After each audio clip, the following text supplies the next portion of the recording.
Hello friends, मैं रानी कुमारी आप सभी का स्वागत करती हूँ। हम लोग पढ़ रहे हैं Indian polity book M Laxmikanth की। इस बुक में हम लोग पढ़ने वाले हैं इलेक्शन कमीशन के बारे में। तो फ्रेंड्स, मैंने इलेक्शन कमीशन की वीडियो पहले भी बना रखी है। अगर आपने उस वीडियो को नहीं देखा है तो डिस्क्रिप्शन बॉक्स में उसका लिंक है, आप उस वीडियो को देख लीजिए।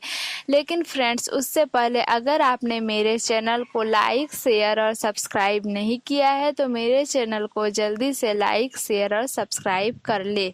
चलिए हम लोग स्टार्ट करते हैं। Powers and function. The powers and function of the Election Commission with regard to election to the Parliament, state legislature and offices of President, Vice President can be classified into three categories. Election of India की main चीज़ है, जैसे कि parliament के election, Lok Sabha के, state legislature के election, Rajya Sabha के election में भी election commission of India involve होता है। Offices of president and vice president में भी election commission of India involve होता है। और जब election commission of India involve होता है तो इसके powers and function three category के अंदर आते हैं। पहला कैटेगरी है एडमिनिस्ट्रेटिव कैटेगरी, दूसरा कैटेगरी है एडवाइजरी कैटेगरी, तीसरा कैटेगरी है क्वासी जुडिशियल कैटेगरी। पावर और फंक्शन में सबसे इम्पोर्टेंट पावर एंड फंक्शन है इलेक्शन कमीशन ऑफ इंडिया। इनका हम लोग फर्स्ट देख लेते हैं। डेलिमिटेशन एक्ट ऑफ पार्लियामेंट की बात की जाए तो 1952 में, 1962 में, 1972 में, 2002 में डेलिमिटेशन एक्ट कमीशन आ चुका है। डेलिमिटेशन कमीशन में होता है कि एक पार्लियामेंट्री कॉन्स्टिट्यूएंसी का इलाका कितना है, तो यहाँ पे डेलिमिटेशन कमीशन एक्ट के पार्लियामेंट के बेसिस पे जो कॉन्स्टिट्यूएंसी बनी है उनके टेरिटोरियल एरियाज को डिसाइड करना, ये काम है इलेक्शन कमीशन का। तो डेलिमिटेशन कमीशन एक्ट है पार्लियामेंट का, और इस एक्ट के अंदर जो बताया गया है उसको ऑन ग्राउंड इम्प्लीमेंट करने की ताकत है इलेक्शन कमीशन ऑफ इंडिया के पास। तो इस डेलिमिटेशन कमीशन एक्ट ने जो भी टेरिटोरियल एरियाज की बेस बता रखा है उस बेस के हिसाब से टेरिटोरियल एरियाज को डिटरमाइन करना, अलग अलग इलेक्टोरल कॉन्स्टिट्यूएंसीज हैं। तो ये काम है और ये एक एडमिनिस्ट्रेटिव फंक्शन है। इनका सेकेंड देख लेते हैं। समय समय पे इलेक्टोरल रोल्स को प्रिपेयर करना, उनको रिवाइज करते जाता है, तो लगातार उनको रिवाइज करता है इलेक्शन कमीशन ऑफ इंडिया, काम करता है लगातार। और फिर इलेक्टोरल रोल को पीरियोडिकली रिवाइज करना पड़ता है, नए इलेक्टोरल रोल बनाने पड़ते हैं। तो वो काम कौन करता है, तो वो काम इलेक्शन कमीशन ऑफ इंडिया करता है। इलेक्शन, फिर इनका थ्री देख लेते हैं। इलेक्शन की डेट्स को, शेड्यूल को नोटिफाई करना, अलाउंसेस करना, नॉमिनेशन पेपर, जो इलेक्शन में खड़े हो रहे हैं वो नॉमिनेशन पेपर फाइल करेंगे। नॉमिनेशन पेपर उन्होंने सही फाइल किए हैं या नहीं किए हैं ये भी देखना इलेक्शन कमीशन का काम है। और ये आ जाता है एडमिनिस्ट्रेटिव कामों की कैटेगरी में, और ये भी एडमिनिस्ट्रेटिव कामों की कैटेगरी में आ जाता है। इनको फोर देख लेते हैं। पॉलिटिकल पार्टीज को रिकॉग्नाइजेशन देना और नेशनल पार्टी है, स्टेट पार्टी है, तो इस चीज़ का रिकॉग्नाइजेशन कौन करता है, तो इस चीज़ का रिकॉग्नाइजेशन भी इलेक्शन कमीशन ऑफ इंडिया देता है। और इलेक्शन सिंबल्स को अलॉट करना ये भी इलेक्शन कमीशन ऑफ इंडिया करता है, ये भी एक एडमिनिस्ट्रेटिव काम है। इनका 5 देख लेते हैं। मान लीजिए दो पॉलिटिकल पार्टी में इलेक्शन सिंबल को लेके डिस्प्यूट है। इलेक्शन सिंबल हमारा, ये इलेक्शन सिंबल हमारा है, ये इलेक्शन सिंबल हमारा है, तो कौन सा इलेक्शन सिंबल किसका है, इलेक्शन किसका क्लेम करता है कि कौन सा इलेक्शन सिंबल किसका है। उस इलेक्शन सिंबल के ऊपर जो डिस्प्यूट आ रहे हैं पॉलिटिकल पार्टीज के अंदर, इसके ऊपर काम कौन कर सकता है, तो इसके ऊपर काम इलेक्शन कमीशन कर सकता है। इसमें बोला गया है क्या कि मान लीजिए दो पॉलिटिकल पार्टी में इलेक्शन सिंबल को लेके डिस्प्यूट है, ये इलेक्शन सिंबल हमारा है और ये इलेक्शन सिंबल हमारा है, तो कौन सा इलेक्शन कमीशन किसका किसका क्लेम है उस इलेक्शन सिंबल के ऊपर, तो ये डिस्प्यूट आ जाता है पॉलिटिकल पार्टीज के अंदर। उसके ऊपर काम कौन करता है, तो इलेक्शन कमीशन काम कर सकता है। ये इलेक्शन कमीशन की क्वासी जुडिशियल फंक्शन के अंदर आ जाती है, एक जुडिशियल अथॉरिटी की तरह काम कर रहा है यहाँ पे इलेक्शन कमीशन। इनका 6 देख लेते हैं। Election commission of India Lok Sabha के या किसी स्टेट के इलेक्शन कंडक्ट करता है, तो इलेक्शन बहुत बड़े इलाके में कंडक्ट हो रहे होते हैं, तो हर जगह पे इलेक्शन कमीशन के मेन स्टाफ पहुंच पाए मुश्किल है, तो कहीं ना कहीं इलेक्शन कमीशन सेंट्रल गवर्नमेंट और स्टेट गवर्नमेंट से स्टाफ को उठाता है। मान लीजिए किसी एक पर्टिकुलर जगह पे इलेक्शन में कुछ डिस्प्यूट हुए हैं, कुछ गड़बड़ हुई है, सही तरीका से इलेक्शन नहीं हुए हैं, तो वहाँ पे जो भी डिस्प्यूट हुआ है उस डिस्प्यूट को इंक्वायर करने के लिए ऑफिसर को अपॉइंट करना, इसकी ताकत भी इलेक्शन कमीशन के पास है। इनका 7 देख लेते हैं। इलेक्शन के समय पे पॉलिटिकल पार्टीज किस प्रकार से काम करेगी, उसका कोड ऑफ कंडक्ट क्या होगा, वो कोड ऑफ कंडक्ट के हिसाब से चल रही है या नहीं चल रही है, अगर नहीं चल रही है तो उसके ऊपर फाइन लगाना, ये सब काम किसका है, तो इलेक्शन कमीशन का। तो इलेक्शन कमीशन के समय पे कैंडिडेट्स और parties proper code of conduct को फॉलो कर रहे हैं, इस चीज को ओवरसी करना इलेक्शन कमीशन का काम है।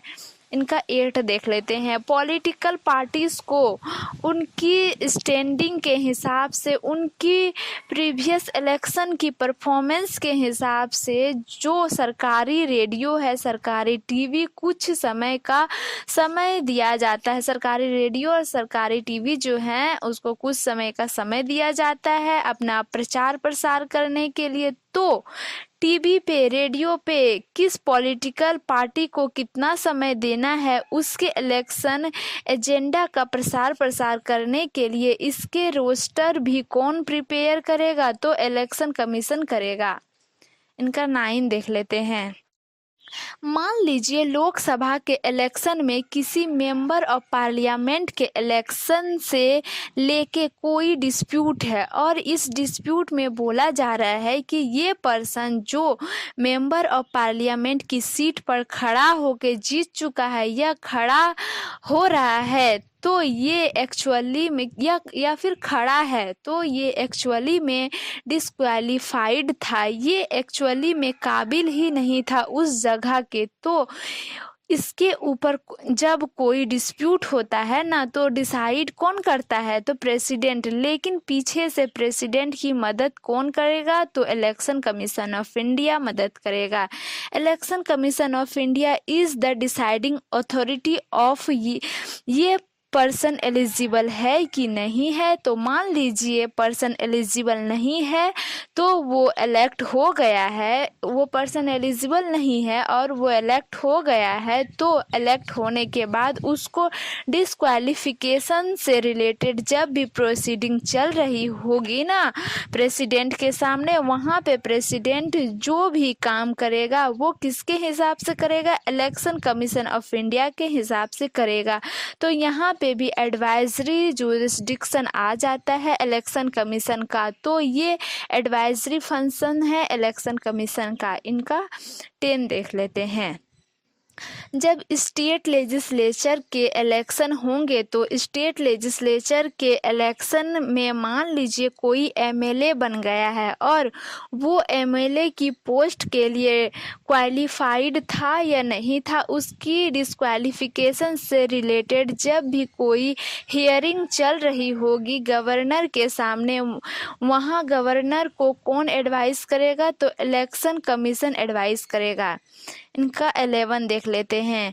Rigging, booth capturing, violence, election के समय पे बूथ तोड़ के घुस गए, बूथ पे कब्जा कर लिया, गलत इलेक्शन पड़वा दिए, लोगों को धमका के इलेक्शन पड़वाएं, तो इस तरीके की हरकतें होती है इलेक्शन को।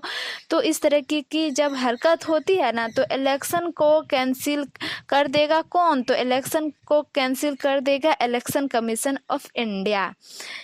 इनका 12 देख लेते हैं। इलेक्शन के समय पे इलेक्शन कमीशन ऑफ इंडिया को स्टाफ की ज़रूरत होती है, क्योंकि इलेक्शन कमीशन ऑफ इंडिया का खुद का इतना स्टाफ नहीं होता है, तो प्रेसिडेंट से या गवर्नर से रिक्वेस्ट करके इलेक्शन कमीशन ऑफ इंडिया अपने लिए स्टाफ मांग सकता है। इनका 13 देख लेते हैं। पूरे देश में इलेक्शन सही तरीके से हो रहे हैं नहीं हो रहे हैं, उसकी मशीनरी को सुपरवाइज करना। इनका 14 देख लेते हैं। कहीं पे अगर प्रेसिडेंट रूल लगा है तो प्रेसिडेंट रूल को 1 साल के बाद आगे एक्सटेंड करना है, तो केवल इस बेसिस पे एक्सटेंड किया जा सकता है कि इलेक्शन कमीशन ऑफ इंडिया अपनी एक रिपोर्ट दे और उस रिपोर्ट के एडवाइस और उस रिपोर्ट में एडवाइस करे कि उस पर्टिकुलर स्टेट में अभी ऐसी हालात नहीं है कि इलेक्शन कंडक्ट करवाए जा सके, और जब हालात ही नहीं है कि इलेक्शन कंडक्ट करवाए जा सके तो ऑब्वियस सी बात है वहाँ पे प्रेसिडेंट रूल एक्सटेंड हो जाएगा। तो इस काम में भी इलेक्शन कमीशन ऑफ इंडिया जाके देखेगा कि क्या वहाँ पर इलेक्शन हो सकते हैं, और इलेक्शन हो सकते हैं तो election commission of India election conduct करवाएगा। इनका 15 देख लेते हैं। पर्पस ऑफ इलेक्शन के लिए पॉलिटिकल पार्टीज को रजिस्टर करना, एक पॉलिटिकल पार्टीज की पूल परफॉर्मेंस के हिसाब से ये डिसाइड करना कि वो नेशनल पार्टी है या स्टेट पार्टी है, ये सब काम किसके हैं? तो ये सब काम इलेक्शन कमीशन ऑफ इंडिया के। फिर इलेक्शन कमीशन जब काम करेगा इसको बहुत सारे डिप्यूटी इलेक्शन कमिश्नर्स मदद करेंगे। ये जो डिप्यूटी इलेक्शन कमिश्नर्स होते हैं ना फ्रेंड्स, ये सिविल सर्विसेज से ही उठाए जाते हैं टेन्योर सिस्टम के बेसिस पे। इन डिप्यूटी इलेक्शन कमिश्नर को अपॉइंट किया जा सकता है और बेसिकली सिविल सर्विसेज में अलग अलग ब्रांचेस से कुछ समय के लिए इनको उठा लिया जाता है। फिर बहुत सारे सिक्योरिटीज़, जो joint securities, deputy securities and under securities, इसको भी कमीशन में पोस्ट किया जाता है। स्टेट लेवल पे अगर इलेक्शन होता है तो इलेक्शन कमीशन को मदद कौन करेगा? Chief electoral officer. Chief electoral officer एक स्टेट में उस स्टेट में हो रहे इलेक्शन का इंचार्ज होगा, चाहे वो लोकसभा का इलेक्शन हो, चाहे वो स्टेट लेजिस्लेटिव असेंबली के इलेक्शन हो। तो उस स्टेट में प्रॉपर तरीके से इलेक्शन करवाने के लिए रिस्पॉन्सिबल कौन होगा? तो होगा चीफ इलेक्टोरल ऑफिसर। ये chief electoral officer directly election commission को रिपोर्ट कर रहा होगा। इस चीफ इलेक्टोरल ऑफिसर को अपॉइंट करेगा चीफ इलेक्शन कमिश्नर अपॉइंट करेगा। इस चीफ इलेक्टोरल ऑफिसर को अपॉइंट कौन करेगा? तो चीफ इलेक्शन कमिश्नर अपॉइंट करेगा स्टेट गवर्नमेंट के साथ। कंडक्ट करके अपॉइंट करेगा। स्टेट गवर्नमेंट के साथ कंसल्ट करके अपॉइंट करेगा और अपनी डिस्ट्रिक्ट में इलेक्शन को ठीक तरीके से कंडक्ट करवाने डिस्ट्रिक्ट मजिस्ट्रेट कलेक्टर रिस्पॉन्सिबल होता है, इसलिए उसको बोला जाता है डिस्ट्रिक्ट रिटर्निंग ऑफिसर। तो एक डिस्ट्रिक्ट के अंदर बहुत सी कॉन्स्टिट्यूएंसी होगी। आज के लिए यहीं तक, फिर हम लोग कल पढ़ेंगे विजन, मिशन एंड प्रिंसिपल। आपको वीडियो कैसी लगी आप कमेंट करके ज़रूर बताएं। Thanks for watching. जय हिंद। अगर फ्रेंड्स उससे पहले अगर आपने मेरे चैनल को सब्सक्राइब, शेयर और लाइक नहीं किया है तो मेरे चैनल को सब्सक्राइब, शेयर और लाइक किए बिना नहीं जाना। Thank you so much.